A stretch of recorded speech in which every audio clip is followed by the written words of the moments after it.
haddaan u gudagalo waxaan u arkaa mataanaynta iyo shirka halkaas ka dhacay inuu yahay arrin important ah muhiim ah ayna yihiin dadkii ay ku xidhnayd midnimada ummadda Soomaaliyeed oo ah udubdhaxaadka labadan gobol Sool iyo Sanaag ay yihiin meesha ama Soomaali ka kala go'i karto ama iska raaci karto marka waxaan u arkaa midayntooda ay midoobeen oo shirki ka dhacay Minnesota shir aad iyo aad muhiim u ah localka dadka jooga haddaan nahana aad baan u soo dhaweynaynaa ra'yi caamka sida aan ugu dadka markaan la sheekaystaan arkay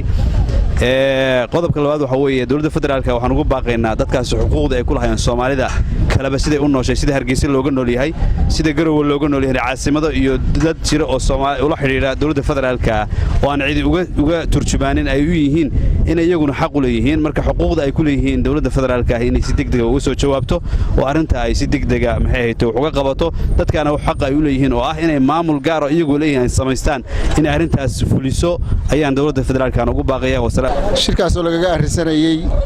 mustaqbalka ay yeelan doonto maakhir iyo khaatumo isku darkooda aad iyo aad baan u soo dhaweynaynaa waana taageersanahay arrintaasi waa arrin mar horeba ku habboonayd in la sameeyo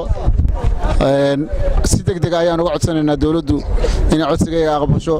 maadaama aanu nahay shacabkii ummadda Soomaaliyeed dawladduna waxay u taagan tahay inay maqasho dadkeeda ama shacabkeeda arinta aad iyo aad baan dawladda uga codsanaynaa inay wax badan ka qabato halkan waxaan taanid uga dirayaa kulanka ay kulmeen ay mataanoobeen maakhir iyo khaatumo waana soo dhaweynaynaa haddaanu nahay deegaanka gobolka Sanaag waxaan kaloo halkan kala hadlayaa dawladda dhexe Soomaaliya wuxuu sheegay waddanka kan inaan 30 sanado dawladda ka jirin waa la isku haystaa iyo hadallada socda cidina iskuma haysato annaga dhulkayaga leh dawladda dhexena waxaan ka sugaynaa waxqabadkeedii waxaanu sabood garaynaynaa aanu taageero lixaadle u muujinaynaa midnimada maakhir iyo khaatumo ee Minnesota dalka cariga Mareykanka lagu qabtay aad baan u soo dhaweynaa waxaan u aragnaa shirkaas inuu shir waqtigii loo baahnaa la qabtay uu yimi waxaan halkan fariin u dirayaa dawladda federaalka ah shacbiga reer maakhir iyo khaatumo waxaan leeyahay waa inay maanta ka faa'iideysato fursadda waxaan aad u soo dhaweynayaa midnimada maakhir iyo khaatumo aad iyo aad baan soo dhaweynayaa waana xilligii loo baahnaa halkan waxaan ku tahniyadeynaynaa oo ku salaamaynaa oo soo dhaweynaynaa shirkii ka dhacay dibadaha Minnesota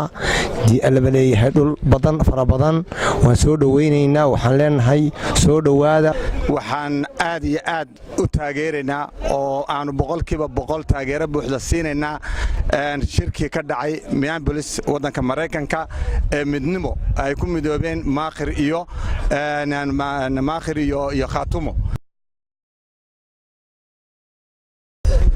ummadda Soomaaliyeed oo salaamay markasta joogto dhammaan waxaan ku salaamayaa salaanta islaamka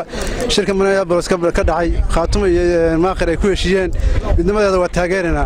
aragtideedana waxa weeye arrinkaas waa arrin wanaagsan dadkana ay mustaqbal ay ugu jiraan waa bariyay dawladda Soomaaliyeed waxa leeyahay inay ka qaadato qaybteeda bismillaahir rahmaanir rahiim marka hore magacaygu waxa weeye Nuur Cali Ismaaciil haddaanu nahay maanta dhalinyarada gobolka waxaanu ka hadlaynaa shirkii mataanaynta Minneapolis khaatumo iyo maakhir state haddaanu nahay dhalinyarada gobolka waxaanu soo dhaweynaynaa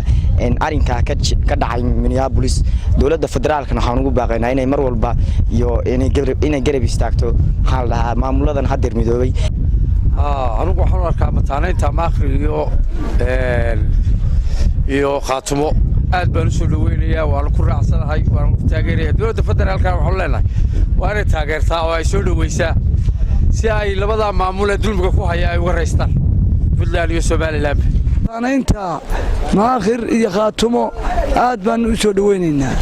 una taageersanahay inta waxa raacda dawladda federaalka ee Soomaaliya inay taageerto garabkeedana istaagto sida ay u midoobeen ay kulana shaqayso sida ugu sharafta badan ugu wanaagsan baanu ka doonaynaa aad iyo aad baa u salaamantay igu soo dhaweynta igu soo dhaweysay mikrofoonka marka ugu horeysa waxaan aad iyo aad u soo dhaweynayaa oo bogaadinayaa maakhir state iyo khaatumo shirkii ay ku shireen Minnesota oo ay kaga hadlayeen ama kaga tashanay ayahooda inay samaystaan maamul u gaara maamulka aad iyo aad baa loogu baahan yahay waana muhiim waana muqadas in la sameeyo waayo waad ogtihiin waxaa sheeganaya dad asaagooda oo hareeraha ka xiga oo qoloba tirada ku buuxsanayso labada gobol qoloba labada hareerood bay marba shan ku yihiin daad riisan aad iyo aad bay u dulman yihiin waa inay ayadoo ka tashadaan waxaan soo dhaweynaynaa mideynta maakhir iyo khaatumo ee ka socota dal iyo dibadba dowladda federaalkana waxaan u sheegaynaa inay dadka taageeradooda iyo isku tashigooda inay cisayn u samayso raxiim waxaan halkan aanu ka soo dhaweynaynaa maakhir iyo israaca SSC gobolada ku bahoobay midnimadooda boqolkiiba boqol waxaan u direynaa hambalyo soo dhawaadaanu leenahay annagoo ah shacbweynaha ku nool degmada baran